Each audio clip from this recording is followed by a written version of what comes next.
There's a lot of debate online on the best way to cook a steak, and more specifically, here on the West Coast, tri-tip. Tri-tip is king out here. I'm gonna show you 3 completely different ways to cook a tri-tip.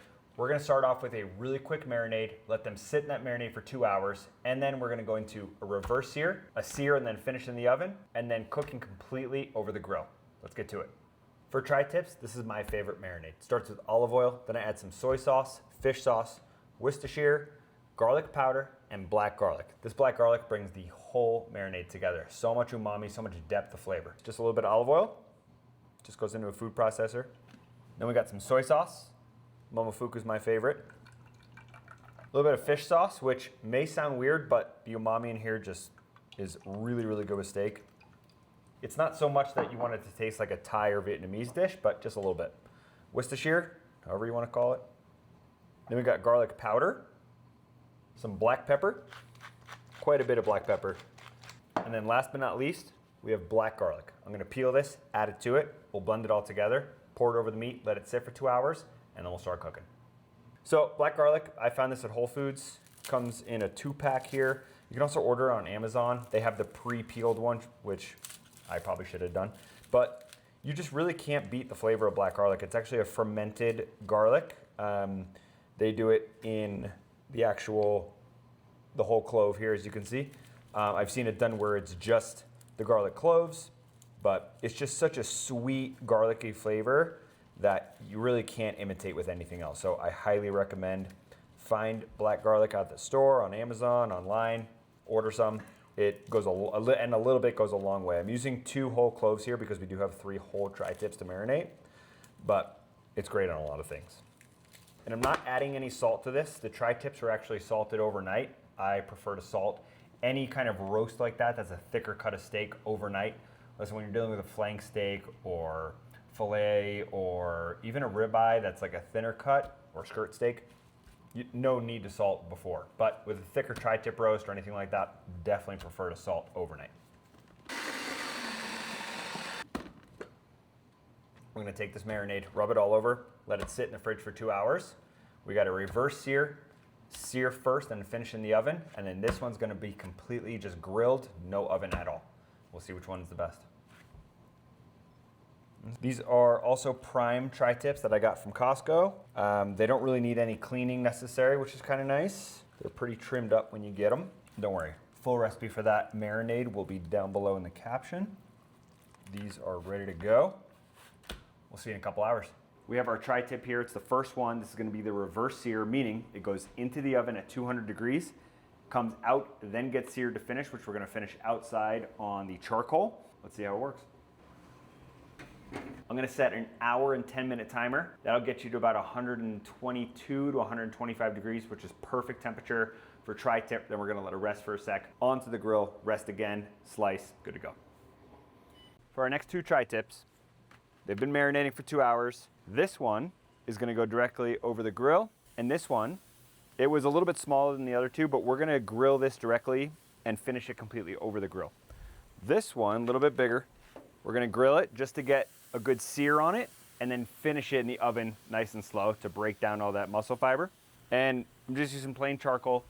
Nothing special about this over the Weber grill, but all we're looking for is some deep caramelization from the marinade, Maillard reaction, however you want to call it.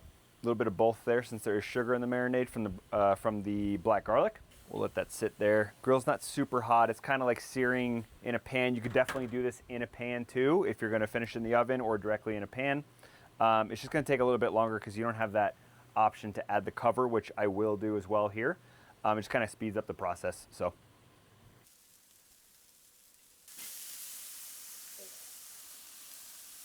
Okay, so we have a beautiful sear on all sides here of our tri-tip. This is the one that is getting seared and then finishing in the oven nice and slow. That went into the same oven as the reverse seared one, 205 degrees convection roast in about an hour. Both of those will be done. So here we have our steak that we're doing completely over the grill. You could do this in a pan as well. But what I like to have set up, especially when I'm grilling something, is a pan with a rack set in it for it to rest. So what I like to do is get a sear all the way around. Hot coals, totally fine. But then what I do is I rest it in between. So I have it on the grill for about a minute, flip it, another minute, flip it, Let it rest for about 5 minutes. And what that does, it creates a really even sear all the way around because you're flipping it so often. So it's not burning in any spots because we are grilling over really, really high heat.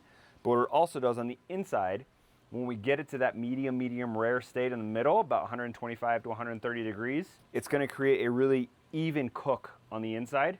And it's gonna allow the muscle fibers to rest in between so that when you go to slice it at the end, you don't have to wait 45 minutes for you to slice it. So back on the grill. I'm gonna put it on the edge here so that it sits on that side. And in about a minute, we'll flip it again, do it on all 3 sides. It is a tri-tip, right? And then we'll remove it, let it rest for another 5 minutes, and then back on.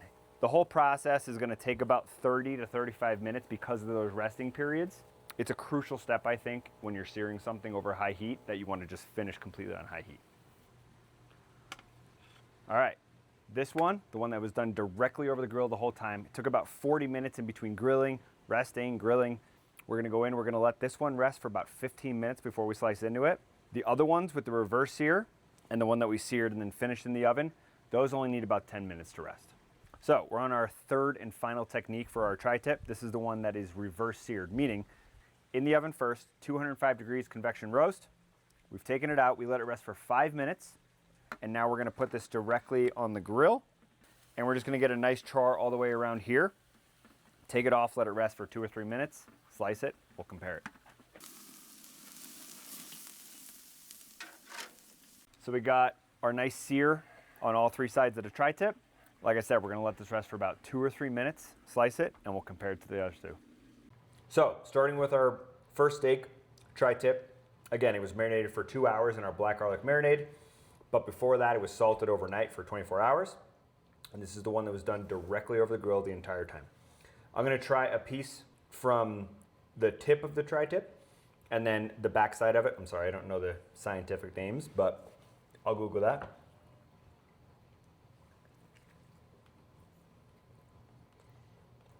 First bite, seasoned perfectly. It does have a little chew to it, but not in a bad way. It's kind of like what you're looking for in a tri-tip, but still super tender at the same time. Very, very flavorful.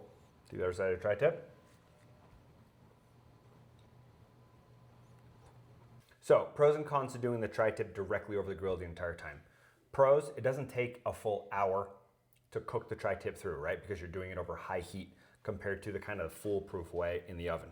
Cons, I would say for me, the biggest issue is that you constantly have to babysit it, right? It's such a thick piece of tri-tip that you have to constantly be flipping it, resting it, flipping it, resting it. So you have to be outside over the grill the entire time, making sure that it doesn't burn, overcook, anything like that. So traditionally they are done this way, you know, directly over the grill, monitoring it the whole time. So off the bat, I have to say on a scale of 1 through 10, for this method of tri-tip, I'm gonna give it a pretty solid 6.5. So we're onto our second tri-tip. This is the one that we seared first on the grill and then finished in the oven. I put it in the same oven as the reverse sear, so about 205 degrees convection roast. A little over an hour is exactly an hour and 5 minutes for both of them. So let's cut into this one. Again, we're gonna start here at the tip. I'm just gonna remove this little excess fat here. And I could already tell this one's more tender than the first one. And also a great thing about doing this is that you don't have to let it rest as long. This one's only been resting about 5 minutes and it's already good to go. There's no juices running anywhere. So let's start with the thinner piece. This is from that tip. Again, I could just tell how tender this is. I'm barely pulling here.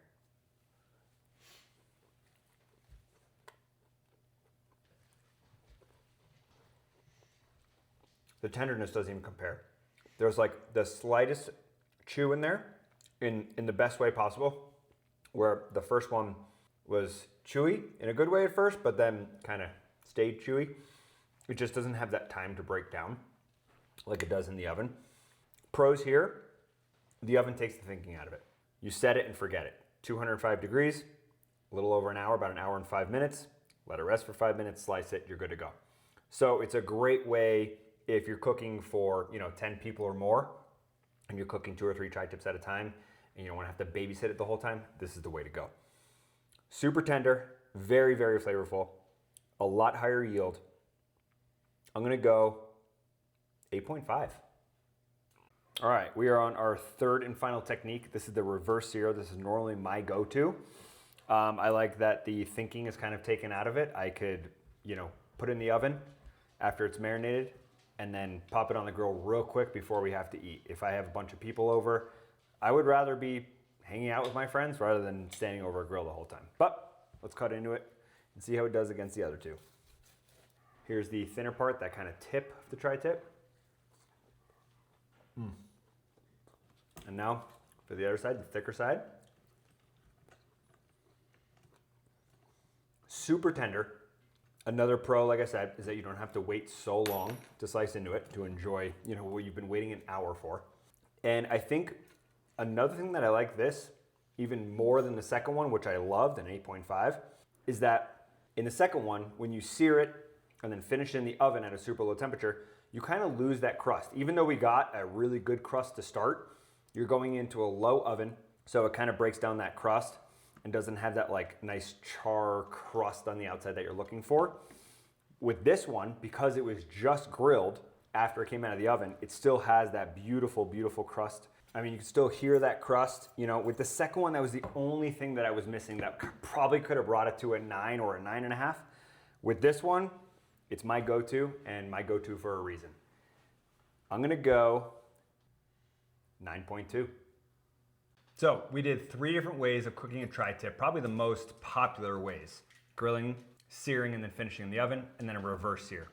Reverse sear, to me, is the way to go, and I know I've seen a bunch of debate out there on what way is the best. I've honestly seen all 3 different answers out there. I can confidently say reverse sear is the best way to cook a tri-tip. But hey, let me know what you think.